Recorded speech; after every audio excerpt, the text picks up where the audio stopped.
I am Cat Navarro with IdeateTV, and I'm here with Paige Halsey Warren, and she is the author of Busty Girl Comics. So we're going to find out a little bit more about Busty Girl Comics.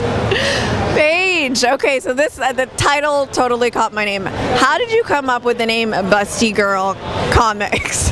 Well, I'm a girl, and I'm quite busty, and I make some comics. They're just comics that I felt that busty people could relate to, and it started as a spur-of-the-moment thing. I was frustrated after trying to find some screen-printed tees online that wouldn't distort and stretch, and that's impossible. It just wasn't happening. Oh, the frustrations of being well endowed.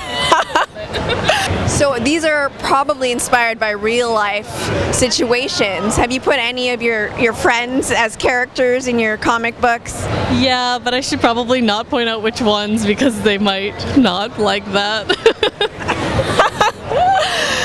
Now, what would you say are the downfall, some of the main downfalls of being a busty girl? And of course, there are definitely some benefits as well. But what would you say, you know, are some of the things that you definitely included in the comic books as some of the gripes you have with being busty?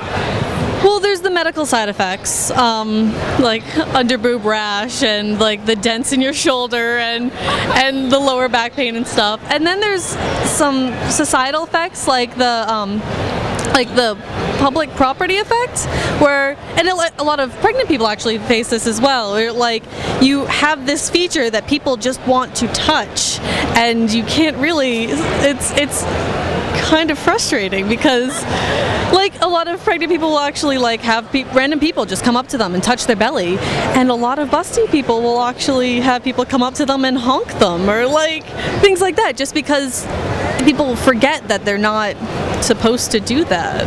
So I'm sure you've gotten some fame and notoriety from this now. So do people call you Busty? They call you Busty? Is that your new nickname?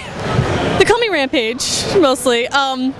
People have always been calling me Busty, though. I mean, I had a teacher in 5th grade pull me aside and go, "It's time for you to start wearing a bra." Like, in the middle of class. I'm like, all right, it's starting, okay.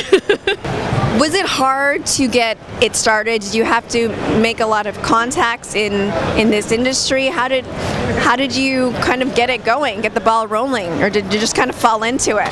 I kind of fell into it. That's kind of the best thing about webcomics, is that you really don't need to know anyone. You don't need to have connections, and that's really refreshing because so much right now you can't get a job without connections, and this is a great way to build connections. So, and I'm kind of kicking myself I didn't do something like this in high school, just to really get myself off the ground before college. Paige, well, this is definitely very unique, and I look forward to seeing much more of your stuff. So thank you so much. I'm Kat with IdeateTV.